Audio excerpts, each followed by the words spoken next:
The first and most important rule for any composition in landscape photography is you have to keep the viewer's eyes constantly moving throughout the photo. And you can keep them constantly moving using different things that I call transitions. So transitions can be from a highly saturated area that grabs your eyes to a dark area. The eyes want to leave saturation to an area that's not as saturated. So saturation to desaturation. You can also have transitions between dark to light. The viewer's eyes go to dark. They want to move to light.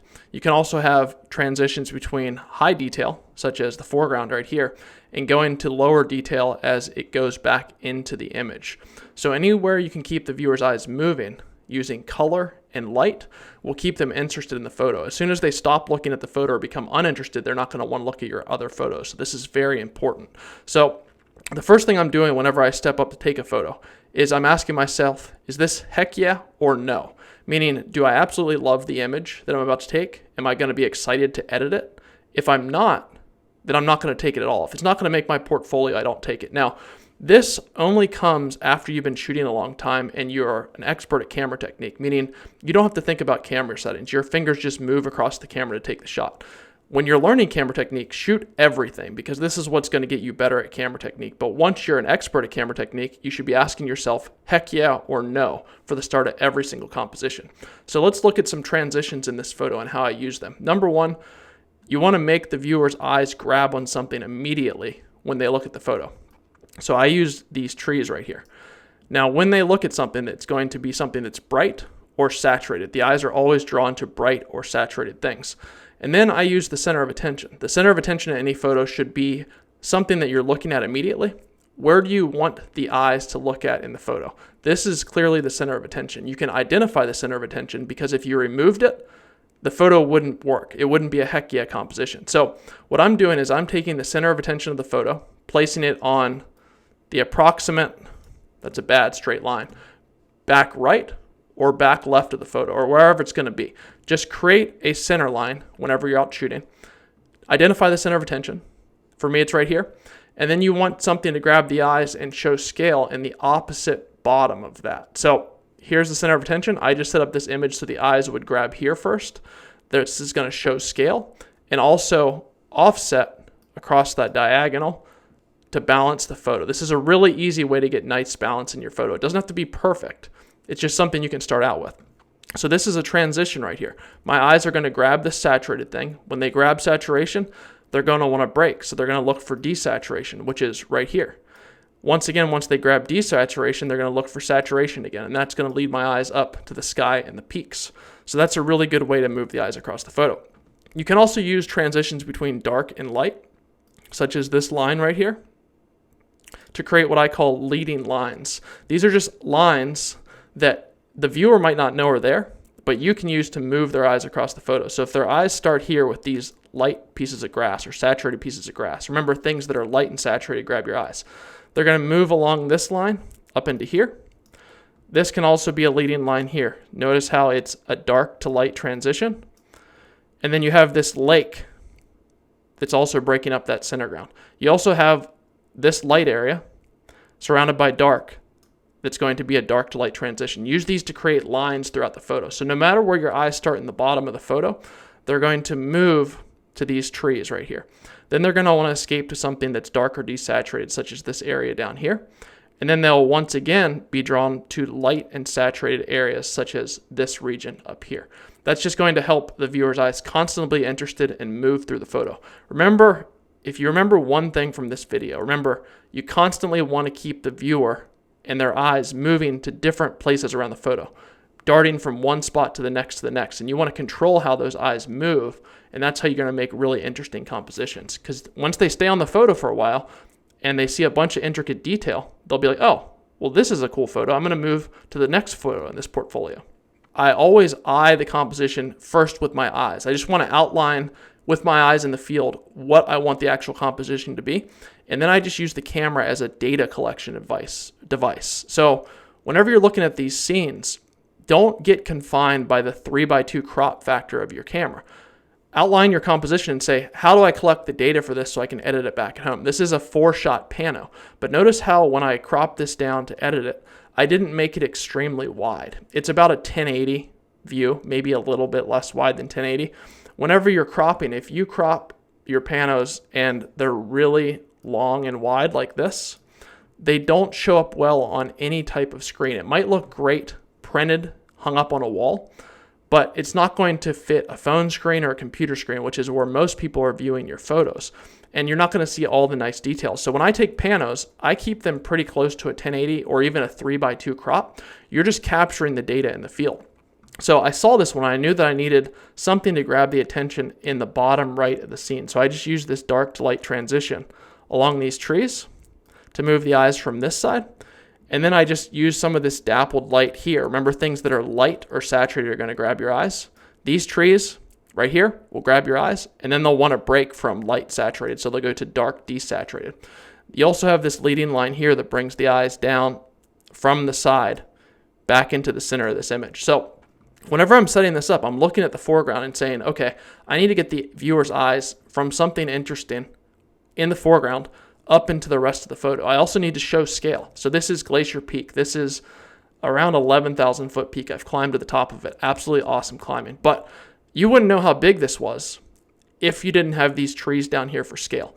Even if you saw these mountain peaks back here next to another big mountain peak, you can see that this is bigger than these, but you don't really know the scale. If you have a tree down here, you can really see the scale. So I use these trees right here to show scale off of this. And then with this one, if I split this down the middle just to make sure I have balance, I have light here, and then I balanced it with dark here. Don't think into this too much. Don't get too crazy on it. Think if you have light, what will balance the opposite side? Dark. Notice how these shapes are also similar. This shape right here is similar to this shape right here. It's just forest with this curvy line coming down. This one is close to the same of it. So it really balances off both sides of the composition, left and right. Then we have this massive mountain peak over here. If I had the sun over on this side, and then I had the peak here too, there would just be all this what I call dead space here, meaning nothing's really going on. It's just repeating the same thing, and it would be boring.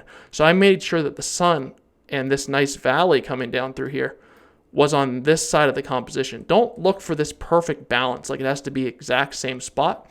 There just needs to be interesting detail filling both sides of the composition, or the viewer is going to get bored and move on. Your goal is to fill all different parts of the photo with something new and interesting. I just call this the interestingness grid. Whenever you're out shooting or visualizing a composition, just break your image down into vertical and horizontal thirds. And the reason I'm drawing these so sloppy is because it doesn't matter if it's perfect.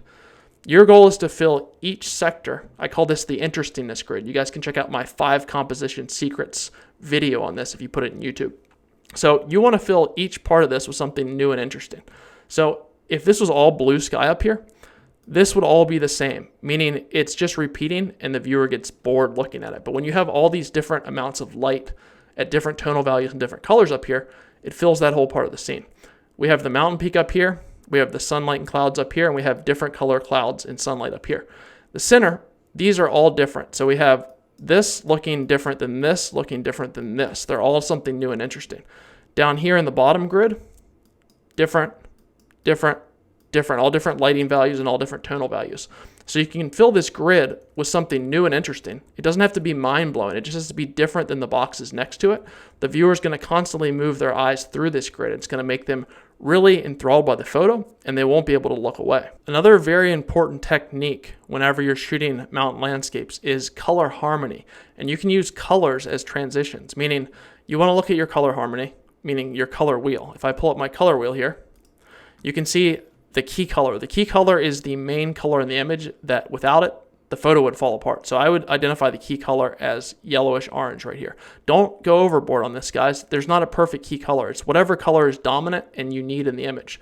So if I have this key color being in this region of the color wheel, I always keep my color wheel up while editing. I want to have something else in the rest of the photo that's going to balance that. It's called a complementary color. It's just directly across from it. You can see this image down here, I have all this really nice blue down here. And you can also use what's called a triadic color harmony. So blue, green, and orange. These are the colors that I concentrated on this photo. You can see they're worked all throughout the photo. I left the rest of the colors desaturated. And using this color harmony, you guys can go on YouTube and type in Dave Morrow color harmony, get my PDF guide and my full video on this. But color harmony are visually appealing colors that keeps the eyes moving through the image. So I saturated green down here. If we go back here, I'm going to make a blank layer so I can draw on this for you guys. But key color was orange. Then we have green, we have blue, and we have yellowish orange up here. These are the colors that I saturated. Everything else, I didn't go overboard on the saturation. When you have really nice lighting in the field, which you should always be looking for, look for color harmony. You could even print out a little color wheel and take it out shooting with you. This is what I first learned to do when I started shooting. Now I just know what the color wheel looks like. The rest of this scene, if we look at a few things that help it work, we have the center line like this. I always just break the image up to see balance. We have balance across the right and left top side right here. There's about the same amount of mountain, same amount of clouds in both sides. Don't overthink this. This is one thing I see beginners do with composition. They're like, well, it's not perfect balance, so it can't work. Just get close, and your eyes will get tuned in to seeing balance in images as you shoot more and more.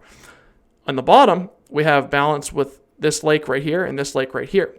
So what I did to really move the eyes across this one is I wanted to mimic shapes. So notice how the shape of this peak is very close to the shape down here. This is another thing that you don't need to overthink. Notice that this bottom is almost a mirror reflection of this top. It doesn't have to be across the exact center, but that's going to show balance across this side of the photo. Now we also have scale.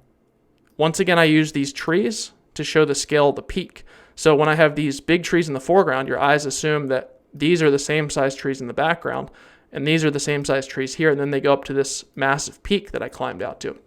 Now, this is essential in this photo. If you didn't have these trees sitting around, it would be really hard to tell the scale. Also notice how I positioned my tripod, that this tree right here is not moving up into the midground. Whenever you get trees that are going from foreground and overlaying into the midground, it really confuses your brain on the depth of the composition. Meaning if this tree didn't have a space before it hit the midground, it would look completely different because your eyes wouldn't be able to separate this tree in the foreground from going into the midground. So I positioned my tripod so I had that small space there.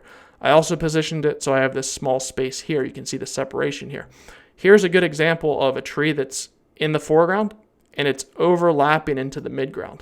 So what I did there is I just kept this area darker. Areas that are dark, your eyes are not going to look at as much. They're going to be pushed away from, but they can be used as transition from light areas. So I have this light area here that's kind of shooting your eyes in. I have this light area here that's shooting your eyes in. And then we have this orange, both light areas that are used to move the eyes back into the photo. But notice how they're surrounded by the complementary color of blue, which is dark. So that's going to keep the eyes moving up through the center of the image. And then I have these lines coming down from both sides. They're not only balancing the image using dark to light transitions, but bringing the eyes into the main center of attention. Then we have this waterfall coming up here. I kept that a little light to grab your eyes and move it into the rest of the peak. And then we have bright saturated colors up here. Those will grab your eyes and they'll try to escape to dark desaturated areas. So I kept the mountain a little bit darker and desaturated there.